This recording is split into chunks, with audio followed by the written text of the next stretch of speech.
Hello there, friends and neighbors. I want to talk about how to solve Bayes' theorem exercises, and in particular this one does not have a table to start with, so what we want to do is create a table. So it says, at any given time about 5.5% of women in a certain age group are pregnant. That's information that's going to go into our table. Home pregnancy tests are accurate 99% of the time if the woman taking the test is actually pregnant. Now I said if a certain condition is true, that tells me, that's my hint, that this is a conditional probability.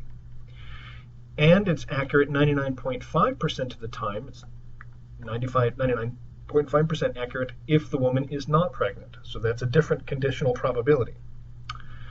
If the test yields a positive result, what is the posterior probability of a hypothesis that the woman is pregnant? Now, definition of posterior probability is there in the exercise. You can read that.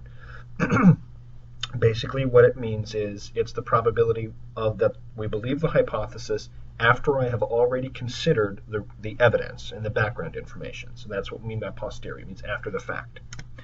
And what we're going to essentially need is the product rule, Bayes' theorem, which really just rehashes the product rule, and then we're also going to put this all together into a table. So let's go get a table. So here I've got a table. P means pregnant, that's an event. Not P, that's exclamation means not, is the other event. These are complements of one another. T means you test pregnant, and not P means you test not pregnant. Here I've got inside the table, this is the intersection, the probability that you test pregnant and are pregnant, probability you test pregnant and are not pregnant. And so that's what these four are. They're intersections, the and. So that's computed with the product rule, which is over here. That's the product rule. It states that probability of A and B is equal to probability of A times probability of B given A. If we just use a little bit of the magic of algebra, that is multiply or divide both sides by P of A, I end up getting Bayes' theorem, which expresses conditional probability. Let's go ahead and use those now. Let's write down the givens and the unknowns. I am given that at any time 5.5% of women are pregnant in that age group. So I know probability of pregnant equals, and remember to convert your percentages into probabilities, 0.055. Okay, if that's true, then I already right out the door know that the probability of them not being pregnant is 1 minus probability of being pregnant. That's the complement rule. Okay, I'm next given some conditional probabilities. The test is accurate 99% of the time if the woman is in fact pregnant. So probability of, let's see, if it's accurate and you're pregnant, that means it tests positive, given that you are pregnant. So the probability that it tests pregnant and you are pregnant is 0.99 if you in fact are pregnant. So if you're pregnant, it will tell you you're pregnant 99% of the time. It's accurate 99.5% if you're not pregnant. So probability of it saying that you're not pregnant, given that you in fact are not pregnant, is also given to me. It's 0.995. Okay. Now, to get these intersections, I'm going to grab one that I have the conditional for. I've got a conditional T and P, and I've got both P, probability of P and not P. I'm going to use the product rule here. Product rule states, I can say probability of A and B is probability of A times the conditional probability of B given A. So I let A represent pregnant. So here we go. T and P is equal to probability of T given pregnant times probability of being pregnant. Now, that gives me one of these probabilities. This other one I can find by complement. Since this entire column must add to 0.055, it follows that I can compute equals 0.055 minus the T and P intersection. That is the complement again. So there. So these will add up to 0.055 as required.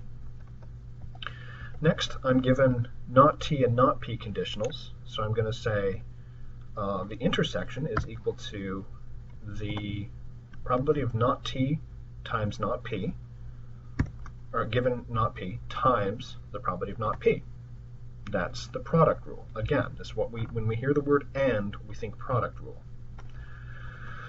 Okay, and as we hoped, these should sum equals sum to 1. Okay. Oh, I'm sorry, these should sum, but the margin should sum to 1. Equals sum, if I add up these margins, they'll add up to 1. And this guy will also add up to 1. The column will, once I filled this in.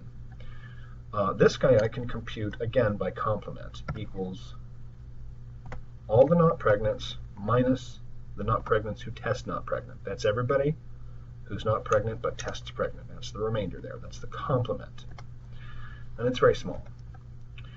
Finally, I can say probability that you test positive is equal to test positive and pregnant plus test positive and not pregnant. That's the addition rule. So I'm saying probability of A or B is equal to probability of A plus probability of B minus the intersection. And since it's impossible to simultaneously be pregnant and non-pregnant, the intersection is between those two events is 0. Okay. Probably should write down the addition rule also, shouldn't I? Okay, so that says P, A, I need the symbol for OR.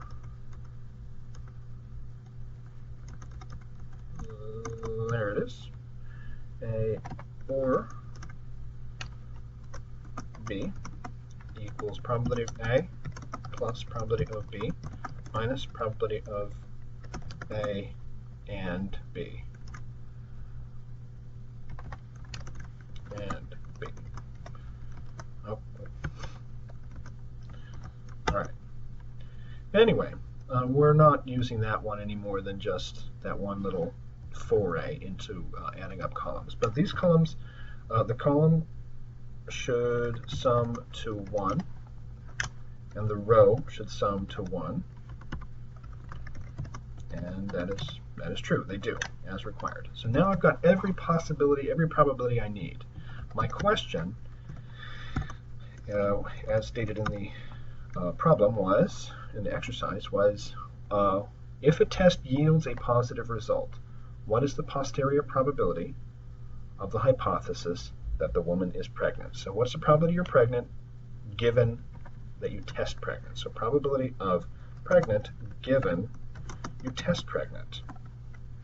And you can see that information is not included in here. But to do it, I'll use Bayes' theorem, and I'll say that that equals to probability of pregnant and test pregnant divided by probability of testing pregnant. All of which I now possess equals the, I'll just put it here, equals probability of test and positive, so you're pregnant and you tested positive, divided by probability that you test positive. And that gives me 0.92, 92-ish%. And that's one of the options. Choose it, submit it, and everybody wins.